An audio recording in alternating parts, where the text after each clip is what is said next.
Senator Lacson, para clear tayo lahat dun sa nabanggit ang Bawang at ang Nagilian. Although para clear tayo, ang very specific naman kasi si Senator Lacson doon sinabi na nakita niya na yung project insertions. Oh. So usapin kasi ng insertions, una wala kaming alam diyan. Lahat kasi ng budget, pag nag-submit ka ng NEP, hanggang doon lang kami sa NEP. Kung pagkatapos na i-deliberate sa Congress, kung ano yung lumabas, ibig sabihin, ano na ng Congress yan. At kung ano yung lumabas sa GAA, yun ang i-implement namin. Diba, sinabi ni Senator Lacson na sa NEP, parang isang project lang, worth 50 billion ba? Then paglabas, isang 900 million na, tapos isang 600 million, mga 600. Pero, clear naman na wala man sa binanggit doon na may ghost, o mayroong mga hindi pagandang pagkakagawa. Ang issue lang natin, insertions. Kaya lang kasi nung mabanggit kasi ang kakala kasi ng tao, pasabi na agad si Senator Lacson, may problema, mayroong maaaring ghost, may nagtatanong sa amin ghost, sabi ko hindi. Anytime, pwede nga natin inspection yung mga project. And besides, ang nag-implement noon, District Engineering Office. District. Ang nag-bidding, District Engineering Office. At napapuntahan ko na rin naman yan sa regional office at nandun naman yung mga projects. Wala namang problema. Nakagawa na maayos. Sabi ko nga, kung may pupunta, pwedeng puntahan. Kaya lang siyempre ang naging interpretasyon dahil nga nasama sa privilege speech ni Senator Lacson, kala nila either ghost o mahina ang pagkakagawa. Wala namang ganung issue doon sa mga projects na yun. Kundi ang issue lang doon, na yun yung naging example na ito yung nangyayari sa mga insertions. Dati wala sa NEP, tapos pagdating sa GAA, ito lang. Pero kami naman, pagdating sa ganyan, wala naman kaming pinalaman. Kaya call na ng Congress yan. Kasi kami, basta kami NEP. Ibig sabihin yung NEP kasi, yan yung talagang binibet namin yung mga project na yan. At ang inilalagay namin dyan, mga priority namin na project. Ako ano man lumabas sa GAA, wala kaming magagawa kundi implement. Senator Lacson.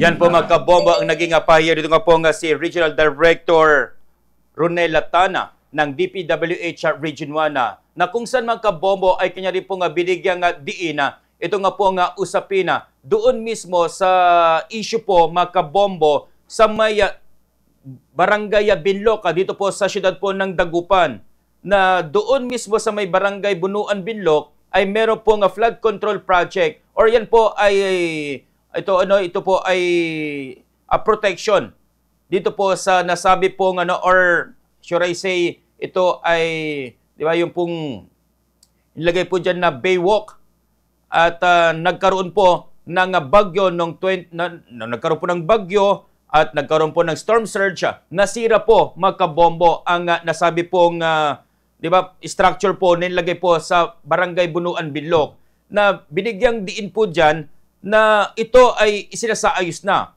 Lalong-lalo na, ito naman po mga contractor ay meron po nga 5-year warranty.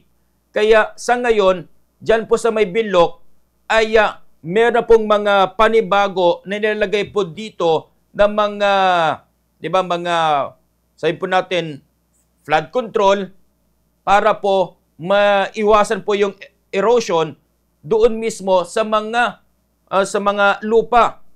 Yan po ay para protektahan ang ating naman pong kalupaan dito naman po sa hampas po ng nasabi pong dagat po natin. Yan. Na-damage yun ng storm surge saka yung combine ng habagat, ng alon, lakas, nasira, nabasag. Nagkaroon ng calamity, release ng calamity doon sa lugar. Kaya ginagawa. At binago na ang design. Binago namin ang design. Nagkaroon na rin ng sheet pile. Dati originally wala. Diba? Originally wala talaga kasi masyado nang malakas yung kailangan nang i-redesign namin yung yung project. I-redesign namin. Pero may pondo para sa calamity. Pero hindi pa kami tapos doon kasi kulang yung pondo pa namin doon. Pero kapag meron din naman na meron ding pagkakataon na dahil pumapasok sa warranty period, ginagawa pa rin. Kaya tulad ngayon kasi ang flood control projects may warranty period na 5 years. Kaya ngayon, pag may nasisira pa rin na within the warranty, pinapagawa pa namin. Kahit nang nasira ng bagyo. Yung sa Tondo Liga naman yun, kasi mahaba yung stretch na yun, hindi naman sakop kaya lahat ng hindi yung calamity na na-release hindi naman mako-cover yung buong area. Iba na rin kasi i-redesign na rin yung project. Kaya bali new projects na yung ginagawa.